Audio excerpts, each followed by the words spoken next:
Assalamualaikum warahmatullahi wabarakatuh. Perkenalkan, nama saya Anissa Safitri dengan NIM channel D023025. Baiklah, kali ini saya akan memaparkan materi yaitu tentang menghitung dan mencatat secara akuntansi mengenai angsuran pajak. Baiklah, di slide pertama ada jenis pajak yang tidak dapat dikreditkan. Di sini ada beberapa poin. Yang pertama yaitu PPN atas perolehan BKP atau JKP yang dilakukan sebelum pengusaha yang bersangkutan ditetapkan sebagai PKP. Yang kedua, PPN atas perolehan BKP atau JKP yang tidak berhubungan langsung dengan kegiatan usaha PKP, maksudnya tidak memiliki hubungan dengan kegiatan produksi, distribusi, pemasaran, dan manajemen PKP. Yang ketiga yaitu perolehan dan pemeliharaan kendaraan bermotor berupa sedan dan stasiun wagon, kecuali merupakan barang dagangan atau disewakan. Baiklah, yang keempat yaitu PPN atas perolehan BKP atau JKP yang didapat dari luar daerah pabean sebelum pengusaha. Yang kelima yaitu PPN atas perolehan BKP atau JKP yang tidak memenuhi ketentuan pada Undang-Undang Nomor 42 Tahun 2009 tentang PPN dan PPNBM pasal 13 ayat 5 atau 9, atau tidak mencantumkan nama, alamat, dan NPWP pembeli atau penerima BKP dan JKP. Dan yang keenam yaitu PPN atas pemanfaatan BKP tidak berwujud atau atas pemanfaatan JKP dari luar daerah pabean di mana faktur pajaknya tidak memenuhi ketentuan yang sebagaimana dimaksud dalam Undang-Undang Nomor 42 Tahun 2009 tentang PPN dan PPNBM pasal 13 ayat 6. Baiklah, selanjutnya ada konsep perhitungan dan pencatatan PPh pasal 25 di mana menurut konsep umum terbagi menjadi 3 poin.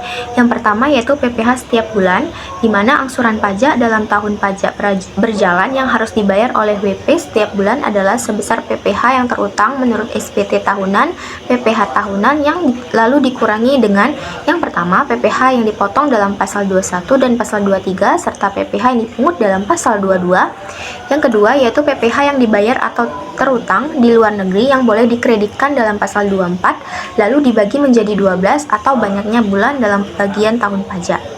Yang kedua yaitu PPh sebelum penyampaian SPT tahunan di mana besarnya angsuran pajak yang harus dibayar sendiri oleh wajib pajak untuk bulan-bulan sebelumnya. Batas waktu penyampaian SPT tahunan PPh sama dengan besarnya angsuran pajak untuk bulan terakhir tahun pajak yang lalu.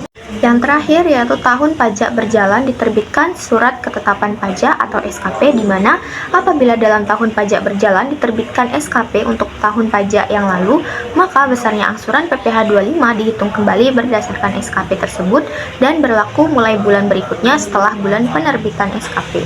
Selanjutnya ada penghitungan besarnya angsuran pajak dalam tahun pajak berjalan dalam hal-hal tertentu, di mana terbagi menjadi 5 poin. Yang pertama, wajib pajak berhak atas kompensasi kerugian. Yang kedua, wajib pajak memperoleh penghasilan tidak teratur. Yang ketiga, SPT tahunan PPh tahun lalu yang disampaikan setelah lewat batas waktu yang ditentukan, yang dimana WP tidak diberikan izin perpanjangan jangka waktu penyampaian SPT tahunan PPh dan WP diberikan izin perpanjangan jangka waktu penyampaian SPT tahunan PPh. Yang keempat yaitu wajib pajak membentulkan sendiri SPT tahunan PPh yang mengakibatkan angsuran bulanan lebih besar dari angsuran bulanan sebelum pembentulan.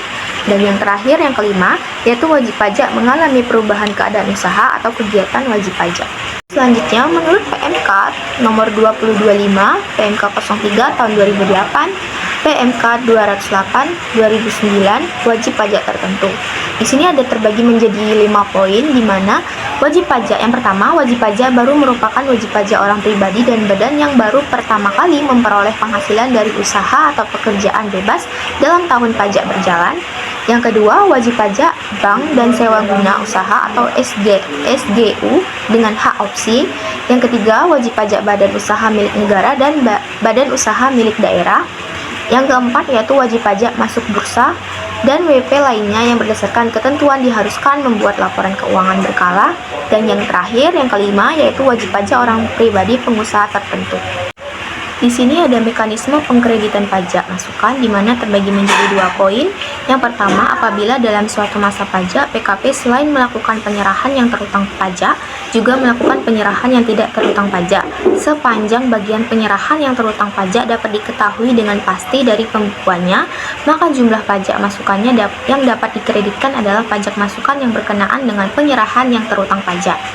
Yang kedua yaitu besarnya pajak masukan yang dapat dikreditkan oleh PKP yang penghasilannya tidak melebihi jumlah 1,8 miliar menggunakan pedoman penghitungan pengkreditan pajak masukan yang ditetapkan oleh PMK nomor 74 atau PMK 03 tahun 2010.